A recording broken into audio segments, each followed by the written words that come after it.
take the roll call. Sharon Harvey, Here. Lisa Ramon, Here. John Maston, Here. Eric Oran, Here. Kyle Niederman. Here. At this time, please join me in a moment of silent prayer or private reflection.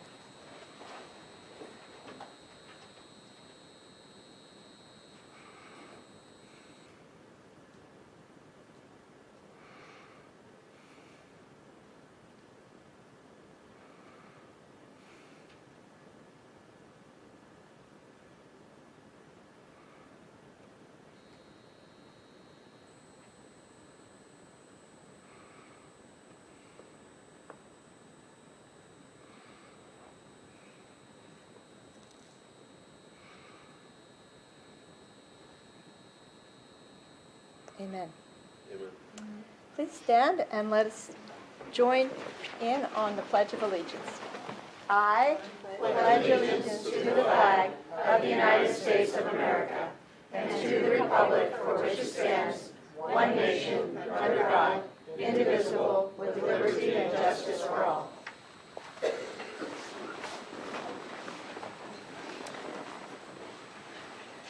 I do not believe we have a need for an executive session tonight. I would tell you we don't have a need for an executive session. All right.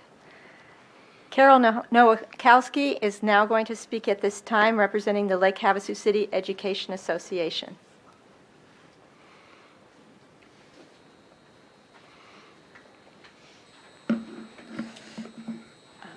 Good evening, Madam Vice President, members of the board, and directors. Session has started. Legislative session has started. 3 points I want to make sure you know. The House Education Committee meets on Tuesday at 2 p.m. You can watch live, or on the next day you can pull up and watch the archive videos. And then the Senate meets on Wednesdays at 2 p.m. Again, you can watch them live, or you can watch them on the next day.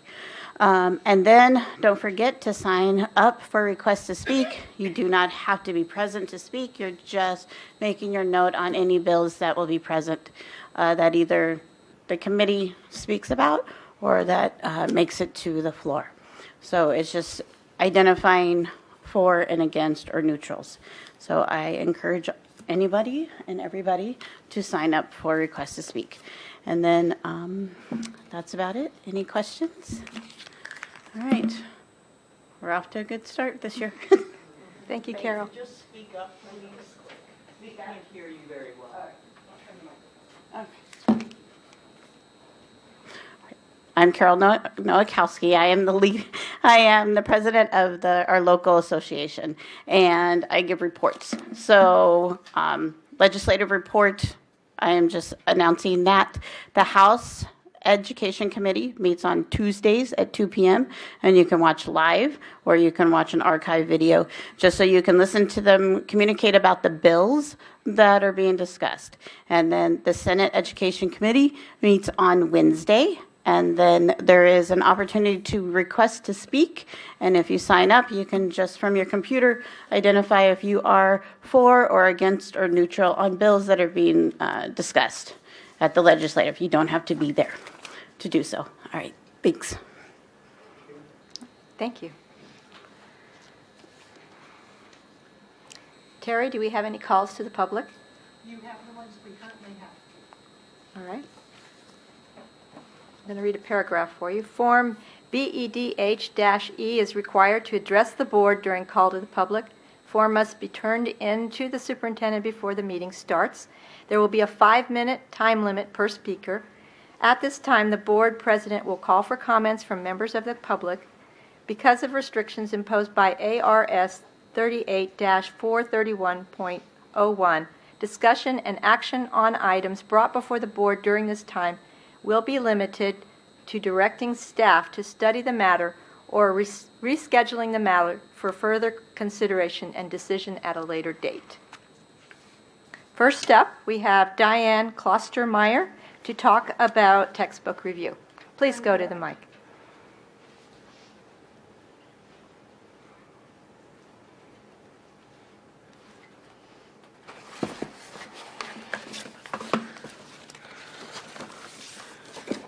Lake Havasu Board of Education members. My name's Diane Klostermeyer. I'm a mother, a grandmother, and a great-grandmother, and resident of Lake Havasu City for over 30 years. I was privileged to have the opportunity to see the proposed history and science books now under consideration for ninth grade through high school. As you know, some residents have expressed concern that the true history of our country should be taught based on the Founding Fathers, their view of our Constitution, our government, and its presidents and the representatives should be fairly represented. They want our youth to learn to love and respect our country, its history, including inculcating family values and traditions of our nation on which it was founded upon the guidance of our Creator. In this way, our youth can use their talents to defend the freedom of our Constitution and provide and help make our country even greater.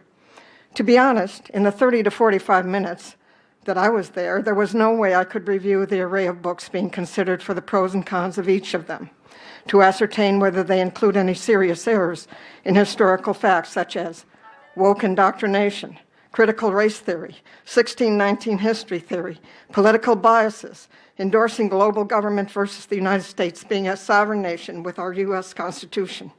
Do any of them promote transgender education, arguments to defund the police, or endorsing attitudes on climate change at all? Mrs. Jamie Festa Daigle was kind enough to answer some of my concerns at the time when I was there and advised me that a committee is reviewing the books on hand. I do not know the directions or provisions upon which how the books are reviewed for the pros and cons concerning which ones would be chosen. I'll be giving you a copy of this, by the way. Sorry, it's taking me a minute here. What I did note that none of them are from Hillsdale College. Currently, our elementary schools are using Hillsdale curriculum, and it seemed only logical to consider the Hillsdale education materials for upper grades too. I was told that Hillsdale was consulted to provide the educational books they use, but they didn't provide any. I would like to respectfully request that before the committee and your board choose the books now under consideration, that our school board make a concerted effort to get the educational books and educational materials that Hillsdale has available. I have been impressed by the online education programs that they currently offer, such as Constitution 101, the meaning and history of our Constitution, and I'm providing you with a copy of the one I have. And I respectfully request its return when the committee is done with it. I believe you will be impressed by its content and the content of many other things from Hillsdale. This is only one of many programs offered by Hillsdale, plus they provide updated newsletters on educational information and current governmental considerations. Also, I'm providing a history book from the National Center on Constitutional Studies in the hope that you might check to see if any of their list of history books and their books on the Founding Fathers and our Constitution would be worth considering prior to making your final selection of books to use at our school district. Finally, I request that once the committee makes the recommendation of the books, that they provide the pros and cons in reaching their decision, and that parents be notified so they too can provide input as to their views before the finalist decision is made by your board. Excuse me, I'm going to take a second here. I'm not used to speaking, you know. Thank you for your consideration, and I'll be looking forward to your action on this important matter relative to the education of our youth and maintaining family values in our community. Respectfully yours, Diane Klosterman. I have my phone number as well. Thank you. God bless you, and God bless America. Thank you, Diane. I Second guess up you're not allowed to comment on call to the public, are you? Okay. Second up is Anyway, I have the books, and who do I give them to, and who do I give a copy of my statement to? I'll take the statement. And the books. I'll give them to the right people. Okay, thank you. God bless you. Our second call to the public is Jillian Usher, also for textbook review and curriculum.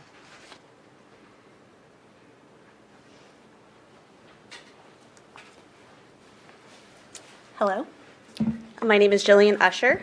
First, I'd like to introduce myself to the board. I'm serving as the Executive Director for Lake Havasu Museum of History. I'm excited to meet all of you, and I hope we can develop a very amazing relationship moving forward with our educational offerings. However, I would like to say that these comments that I would like to share are not on the position of museum director, but rather the position of a born and raised Lake Havasu City resident. All of my education has been within Lake Havasu City, Arizona. I went to preschool at New Day on Acoma. I went to elementary school at Starline in Jamaica. I went to Thunderbolt, and I graduated from the high school in 2013. I received my associate's degree from Mojave Community College, and I'm now pursuing my bachelor's degree at ASU at Lake Havasu. I am very proud that I was educated in Lake Havasu City. However, I graduated from the district almost 10 years ago, almost in May, and I was in elementary school nearly 20 years ago. That being said, our curriculum, just as the mind of a young learner, should evolve over time. My favorite part of learning is the opportunity for discovery. Every course and every concept is like a treasure map of unforeseen land, opening my developing brain, still to this day, to new ideas, new perspectives, and new experiences. With that, I find it to be a great disservice to limit those realms of discovery. By fighting this modernization of our district curriculum, we are telling our children that nothing has changed and nothing will ever change in our world. We are teaching them that they do not have the capability to receive information, logically discern, and formulate their own educated opinion. In a world of unlimited information, this skill of discernment could be their greatest asset in their futures. Yes, I agree that we should thoroughly examine what our students are being taught, and that it is our duty as responsible community members, parents, and educational representatives to do so. Our children deserve the security that they are getting the vast and encompassing educational opportunities that are their inalienable right. But they do not deserve to be inhibited from the realities that are interwoven within our society. They do not deserve to continue their educational and career pathways beyond our district and feel that they were limited and sheltered from knowledge and experiences that are nearly commonplace in other areas. Most of all, they do not deserve to have their reality show that there is nothing left to discover and that there's no room left to create. I hope as a regulatory agency that takes delicate time to fully comprehend what students will be gaining from their education, that you will consider that by limiting what they can discover, what they can experience, and what other perceptions can be experienced on their own, that you may be limiting the wonderful, creative, and contributing humans that they can become. As we review this new curriculum, just know that it should be evolved. I graduated 10 years ago, and so much has been discovered in that time. And I am so excited that our students get to experience those new discoveries and understand what it means to have a fully encompassing perception of our humanity. Thank you. Okay, thank you both for your comments this evening. Moving to the consent agenda. Do I have a motion to accept the consent agenda as stated? I move that we look at the consent agenda and we get items 4.8 and 4.9 out for further discussion. Computers. Do I ask for a second? Do I ask for a second on that? Is there a second? For your, can we have a little discussion on this? So what is your concern on this? I had a chance to review these in a private meeting with the superintendent, and I know what computers we're getting and how much they're going to improve our position in the computer end of things. I will second. Okay.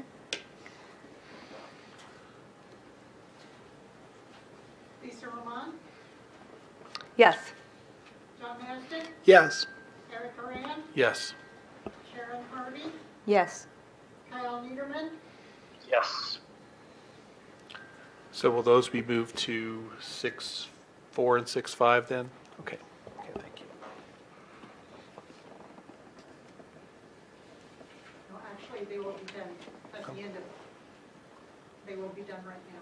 Oh, okay, so they do. Yeah. Okay. So, Just so my computer died and I don't want to unplug this one, so I'm going to be kind of looking on Dr. Aron's computer if that's okay with him. no worries. So do we need a motion then to approve the consent agenda except for 4.8 and 4.9? That's what you just did. Okay, perfect. And and now we will take 4.8. Okay. So I move that we accept 4.8 and 4.9.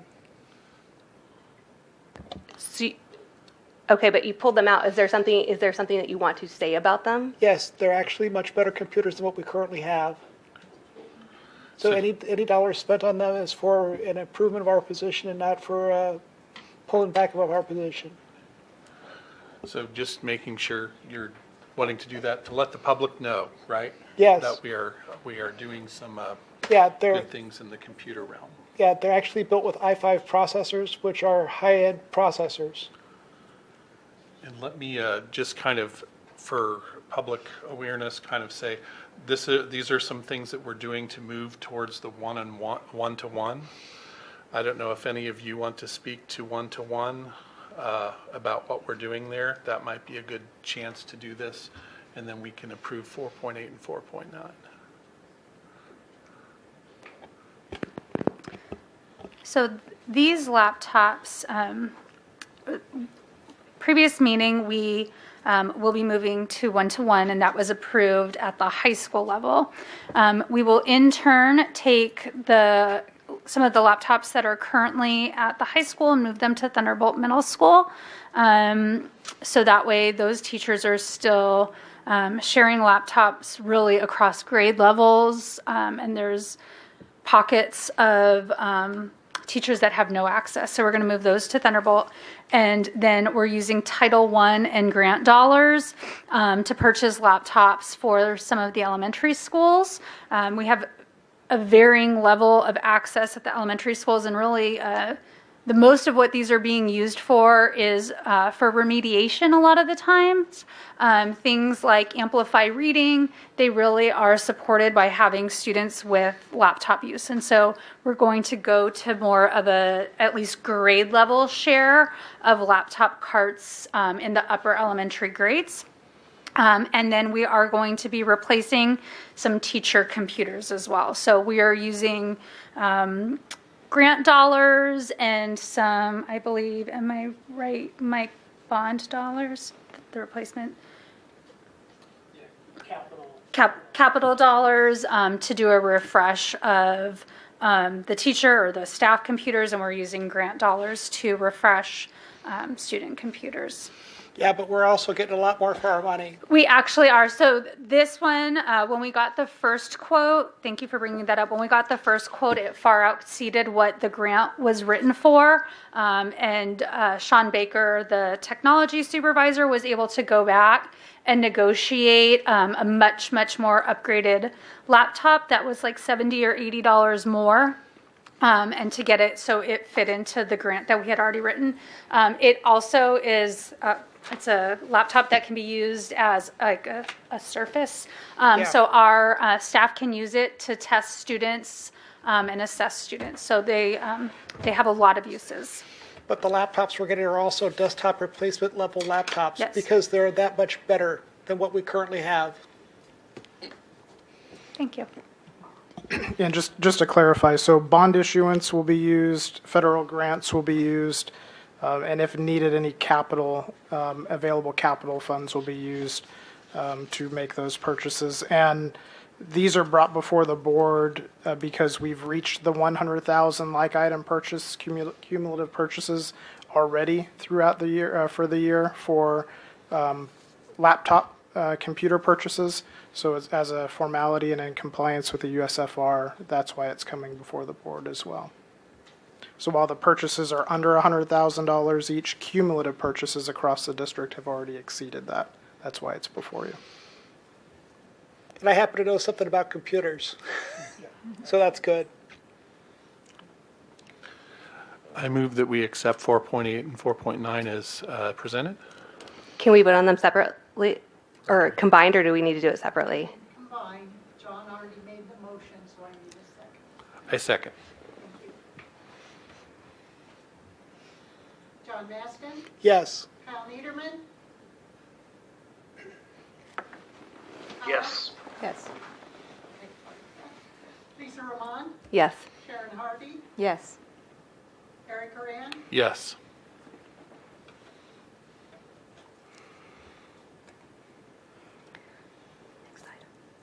right, there are no discussion items, so we'll move on to the action items. Item 6.1, student achievement, updates to 23 to 24 and 24 to 25 academic calendar. Mrs. Festa Daigle. Madam Vice President and Governing Board, Lake Havasu Unified School District has historically adopted academic calendars 3 years at a time. Administration meets with a calendar committee representing each site to elicit feedback about the academic calendar. The calendar committee met in December of 2022 to review the current adopted calendars. The committee was made up of teachers, classified staff, and administrators. 8 of the committee members are also LHUSD parents. Suggested changes to the calendar were brought back to the school sites for final approval. The current calendar structure works well, with the quarters and semesters that are even and an emphasis on ensuring high school students complete finals before winter break. However, there are some small changes that need to be made in order to more effectively support teachers and students. It is recommended that school begin for students on a Thursday rather than a Monday. This allows LHUSD to more effectively support novice teachers as they transition into planning lessons, preparing materials, and grading student work. It provides more dedicated time to work with students on rules and procedures and setting the climate of the classroom before starting with content the following Monday.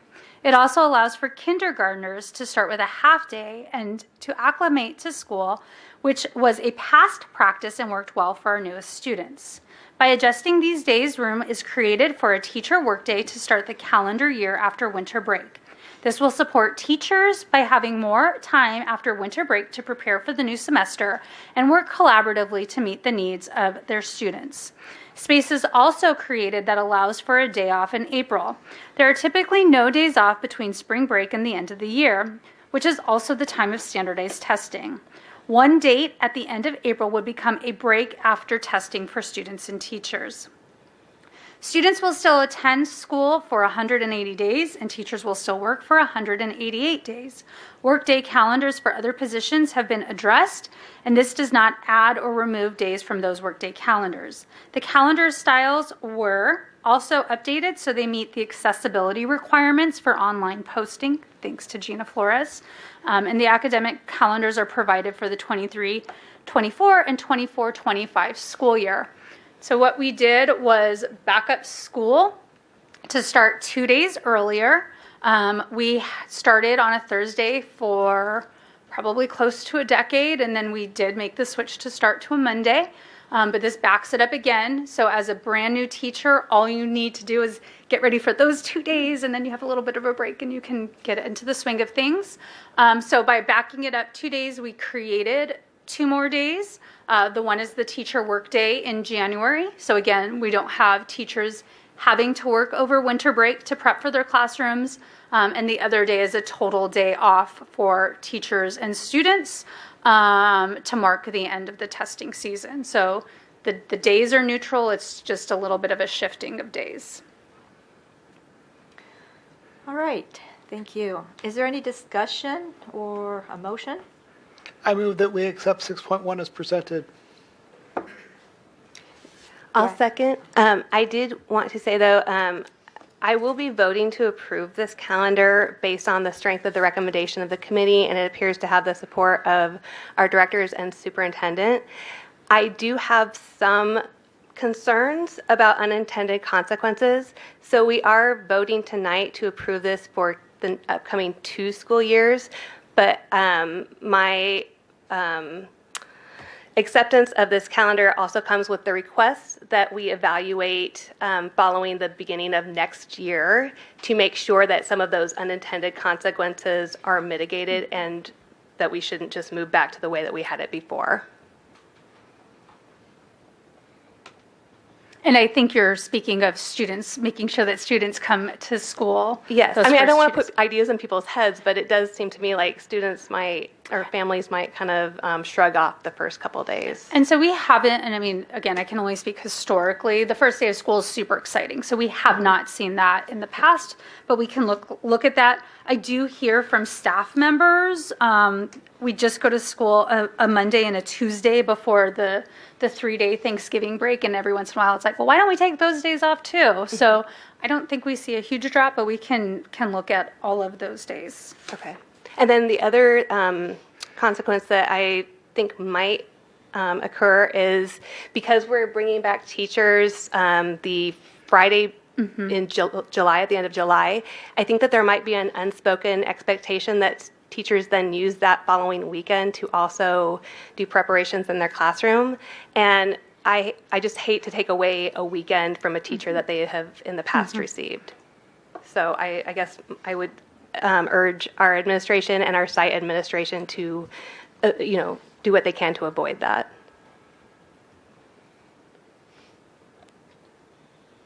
Sharon Harvey, Yes. Lisa Roman, Yes. John Maston, Yes. Eric Moran, Yes. Kyle Niederman, Yes. All right. Item 6.2, business services. Maintenance vehicle purchase. Mr. Murray. Madam Vice President, members of the board, I'm going to start out by saying I jinxed myself last month because I made a statement that I probably won't have to come before you again this month, which was a big mistake. On December 20th, 2022, the governing board approved the purchase of 2 F-250XL regular cab trucks with options that did not include an enclosure to secure tools and equipment in the truck's bed. Options were again reviewed with the dealer to address the need to access the bed space while providing a secured enclosure. Sanderson Ford state contract will be used to procure the vehicles as we've done in the past. The quote is included in this action item but summarized below. Pricing includes all requested options, preparations, service and parts, tax and delivery, although the quotes total $128,046.98, and not to exceed approval amount of $135,000 is being requested to cover incidentals. Bond and or other approved funds for capital purchases will be used, and this item has been reviewed by purchasing. I move that we approve 6.2 as presented. I'll second.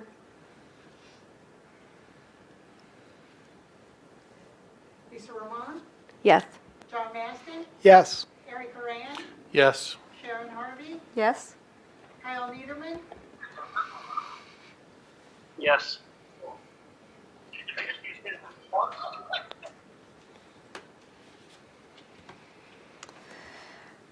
Item 6.3, business services, vouchers, student activity funds, and auxiliary funds. Mr. Murray. Madam Vice President, members of the board, before you tonight are the vouchers, student activity funds, and auxiliary funds for December of 2022. I move that we accept 6.3 as presented. I'll second that. John Maston, Yes. Eric Moran, Yes. Sharon Harvey, Yes. Lisa Roman, Yes. Kyle Niederman, Yes. All right. Does Mr. Murray have anything to inform us this evening? I do not, unless other directors have been directed by the superintendent to share anything. Do the governing board members have anything for us tonight? I would just like to really encourage the public to continue to be involved. I know we had some speakers on curriculum tonight. You can do it more than a half hour. I forget, when is curriculum review available, from when to when? It is available from 9 to 3 every day.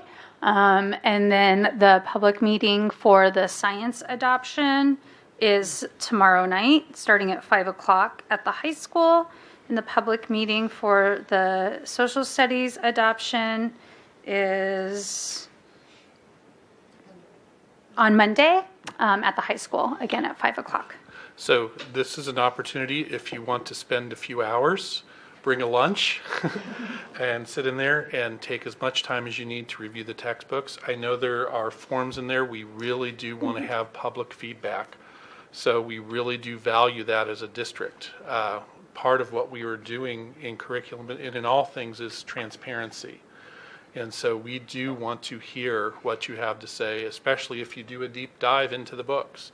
I know I'm doing a deep dive into the books, and I know some of the governing board members, all of them probably are as well. So I would encourage you to do that. Thank you. By all means, please come and show up and do it. And this is available until February, is it 9th? The 9th? It's available all the way up until the day of the board meeting. I did have one informational item as well. I was able to go to Phoenix for the We the People competition this past weekend, and there were approximately 30 of our high school seniors competing. If you're not familiar with We the People competition, they give prepared statements as a team, and then they are asked very hard-hitting questions by attorneys. There was a federal prosecutor. There were judges. Different people who really know constitutional law were asking them follow-up questions about what they said. And our students were very impressive. This was led by Mr. Barney, and I just wanted to congratulate him on doing such a thorough job of preparing those civic students.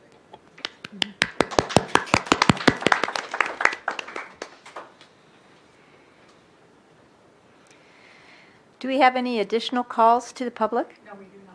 Thank you. Do we have any board suggestions for future agenda items?